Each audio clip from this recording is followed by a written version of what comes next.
ಈರ್ಷ್ಯಾ ರಾಜಕಾರಣ ಮಾಡುತ್ತಾ ಹೋಗಿಬಿಡ್ತಪ್ಪ ಅಂತಂದ್ರೆ ಸೋಲುಗಳು ಹೆಚ್ಚಾಗ್ತಾ ಹೋಗ್ತಾವೆ. ಈಗ ಮುಖ್ಯವಾಗಿ ರಾಜ್ಯಕ್ಕೆ ಏನು ಬೇಕಾಗಿದೆ, ರಾಜ್ಯ ಜನಕ್ಕೆ ಏನು ಬೇಕಾಗಿದೆ. ಒಬ್ಬ ಇವತ್ತು ದೊಡ್ಡ ಮನಸ್ಸು ಮಾಡಿ, ನಾನು ದೊಡ್ಡ ಮನಸ್ಸು ಅಂತೀನಿ ಇವತ್ತು. ಯಾಕಂದ್ರೆ ಸಿದ್ದರಾಮಯ್ಯನವರು ಕುರ್ಚಿ ಪ್ರಿಯರು, ಅದನ್ನು ಎರಡು ಮಾತಿಲ್ಲ. ಹೌದು, ನಾವು ಅದನ್ನು ಅಲ್ಲಗಳಿಲಿಕ್ಕೆ ಸಾಧ್ಯನೇ ಇಲ್ಲ. ಅಂಥವ್ರು ತಮ್ಮ ಕುರ್ಚಿಯನ್ನು ಅತ್ಯಂತ ಸರಳವಾಗಿ ಸರ್, ಹಿಂದೆ ಅವರು ಕುರ್ಚಿ ಪ್ರಿಯತೆಗೋಸ್ಕರನೇ JDS ಹೊಡೆದೋಯ್ತು. ಸಾಕಷ್ಟು ಅಂತ ಅದನ್ನು ಕೊಡ್ತಾ ಹೋಗ್ಬೋದು. ಸ್ವತಃ ನಮಗಿದು ಭಾಳ ದೊಡ್ಡದಾಗಿ ಬೆಳೆದಂಥ ಆವತ್ತು JH ಪಾಟೀಲ್ರಿ ಅದರ ನನಗೂ ಮುಖ್ಯಮಂತ್ರಿ ಬೇಕಂತ ಇವರು ಹಠ ಹಿಡಿದು ಹೊರಗೆ ಬಂದರು. ಅದು ಹೊರಗೆ ಬರಲ್ಲ, ಅಲ್ಲೇ ಉಳಿದು ಮುಖ್ಯಮಂತ್ರಿ ಆದ್ರೆ ಅಂದ್ರೆ ನಾ ಹೇಳೋ ಉದ್ದೇಶ ಏನಪ್ಪ ಅಂದ್ರೆ ಅವರು ಪ್ರಿಯರಿದ್ದು ಸಹಿತ ಇವತ್ತೇನು ದೊಡ್ಡ ಮನಸ್ಸು ಮಾಡಿದರು. ಅದು ಯಾವ ಕಾರಣ ಗೊತ್ತಿಲ್ಲ. ಯಾಕಂತಂದ್ರೆ ಬಿಡ್ಲಿಕ್ಕಿಲ್ಲ ಅನ್ನೋದು ಭಾಳಷ್ಟಿತ್ತು. ಆ ದಿಶೆಯಲ್ಲಿ ಅವ್ರ ಬೆಂಬಲಿಗರು ಸಹಿತ ತಿಳ್ಕೊಂಡಿದ್ರು. KL ರಾಜನ್ ಇರ್ಬೋದು, ಸತೀಶ್ ಅವರು ಇರ್ಬೋದು, ಮತ್ತೊಬ್ಬರು ಇರ್ಬೋದು, ಎಲ್ಲರೂ ಇಲ್ಲ ತಮ್ಮ ಉಳಿವಿಗಾಗಿ ಒಂದು ದಲಿತ ಕಾರಣ ಮತ್ತೊಂದು ಕಾರಣ ಉಪಯೋಗ ಮಾಡ್ತಾ ಇದ್ದಾರೆ ಅಂತ ಸುಳ್ಳಿನಲ್ಲ ಅದೇನ ಅದ್ರ ಜಕ್ಕೋತ ಬಂದರು. ಆದರೆ ಈಗ ಅವ್ರಿಗೆ ಒಂದು ಏನಪ್ಪ ಅಂದರೆ ಯಾಕೋ ಏನೋ ಸಡನ್ನಾಗಿ ಒಂದು ಉದಾರ ಭಾವನೆ ತೋರಿಸಿದ್ರು. DKC ನನ್ನ ಶಿಷ್ಯ ನಂಗೆ ಸ್ವೀಕಾರ ಮಾಡಿದರು. ಅವ್ನು ನೆತ್ತಿ ಮೇಲೆ ಹುಡುಗರು ಕೈ ಆಡಿಸಿ ನೀನು ಹಾಕಪ್ಪ ಅಂತ ಹೇಳಿದ್ರು. ಇವತ್ತು ಯಾವುದೇ ತಕರಾರ ಮಾಡಲಿಲ್ಲ. ಇದು ಯಾಕೆ ಏನು ಅನ್ನೋದು ಮುಂದಿನ ದಿನದಲ್ಲಿ ಗೊತ್ತಾಗ್ತದೆ. ಬಟ್ ಸೂಕ್ಷ್ಮ ಈಗ ಒಂದು ಸುಳ್ಳು ಸಿಗ್ಲಿಕ್ಕತ್ತದ.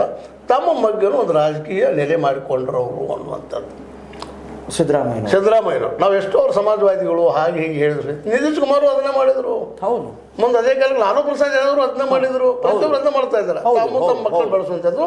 ಇವತ್ತು ಯತೀಂದ್ರನ ತಂದು ಕೂಡಿಸಿದ್ರು. ಯತೀಂದ್ರ ಹೇಳಿದರು ಸತೀಶ್ ಅವರು ಅಹಿಂದದ ಇದಪ್ಪ ಮುಂದಿನ CM ಆಗ್ಬೋದು ಹೇಳಿದ್ರು. ಆದರೆ ಇವತ್ತು ಎಲ್ಲೂ ಪಾಪ ಸತೀಶ್ ಅವ್ರ ಹೆಸರು ಕೇಳಿ ಬರ್ತಾ ಇಲ್ಲ. ಅವರೇ ಒಂದು ಇಂಟರ್ವ್ಯೂ ಕೊಡ್ತಾ ಇದ್ದಾರೆ, ಬೆಂಗಳೂರಲ್ಲಿ ಕೊಟ್ಕೊಂಡು ಹೇಳ್ತಾ ಇದ್ದಾರೆ ನಾನೊಬ್ಬ ಅಭಿಲಾಷಿ ಅಲ್ಲ, ಆಕಾಂಕ್ಷಿ ಅಲ್ಲ ಅಂತ ಹೇಳ್ತಾ ಇದ್ದಾರೆ. ಅದು ಯಾವ ಕಾರಣಕ್ಕಾಗಿ ಹೇಳಿದ್ರು ಗೊತ್ತಿಲ್ಲ ನನಗೆ. ಮತ್ತು ಎಲ್ಲ ನೆಲೆ ನೋಡಿದ್ರಪ್ಪ ಅಂದ್ರೆ ಇವತ್ತು ಇನ್ನು DKC ಅವರು ಯಾವ ರೀತಿ ಹೋಗ್ಬೋದು ಮುಂದಿನ ಸರ್. ಇವೆಲ್ಲ ನೋಡ್ತಾ ಹೋಗ್ಬಿಟ್ರೆ ಸತೀಶ್ ಅವರು ಸೋತ್ಬಿಟ್ರ. ಸೋಲು ಗೆಲುವು ಇರೋದ್ರಿ, ಅದು ಒಮ್ಮೆ ಏನು ಮನುಷ್ಯ ಹೇಳೋದು ಅದು ತಗೊಳ್ಳೋದು ವಿಷಯ ಅಲ್ಲ. ಇನ್ನು ಮುಂದಿನಂದ್ರೆ ಯಾವ ರೀತಿ ಚಾಲೆಂಜ್ ತೊಗೊಂಡು ಬೆಳಿಬೇಕಾಗ್ತದೆ, ಅದು ಮುಖ್ಯದ. ಯಾಕಂದರೆ ಇವತ್ತು ಸತೀಶ್ ಅವರು ಏನೋ ಒಂದು ಹಿಂಬಡಿತ ಆಗಿರ್ಬೋದು, ಅದು ಇನ್ನೂ ಆಶೆಗಳಿದ್ದಾವೆ, ಅಧ್ಯಕ್ಷರಾಗ್ಬೋದು ಅಂತೇಳಿ ಚರ್ಚೆಗಳು ನಡೀತಾ ಇದ್ದಾವೆ.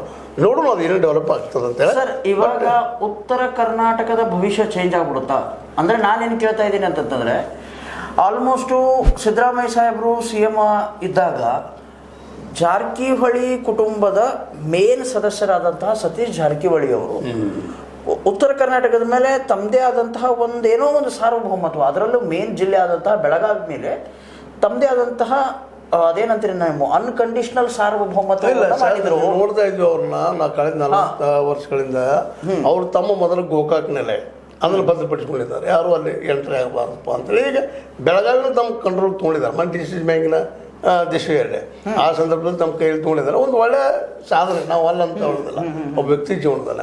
ಅದನ್ನೆಲ್ಲ ಈಗ ಅವ್ರು ಏನು ಮಾಡಲಿಕ್ಕೆ ಪ್ರಯತ್ನ ಮಾಡೋರು. DKC ಅವರು ಒಂದು ವೇಳೆ ಉತ್ತರ ಕರ್ನಾಟಕನಗಿಂತ ಬೆಳಗಾವಿ ಮೇಲೆ ಕನ್ನಿಟ್ಟು ಏನೇನು ಡೆವಲಪ್ ಮಾಡ್ತಾರೋ ಅಂತೇಳಿ ಇವರು ಆಕಾಂಕ್ಷಿ ಅಲ್ಲ ಅಂತ ಹೇಳ್ತಾ ಇದ್ದಾರೆ.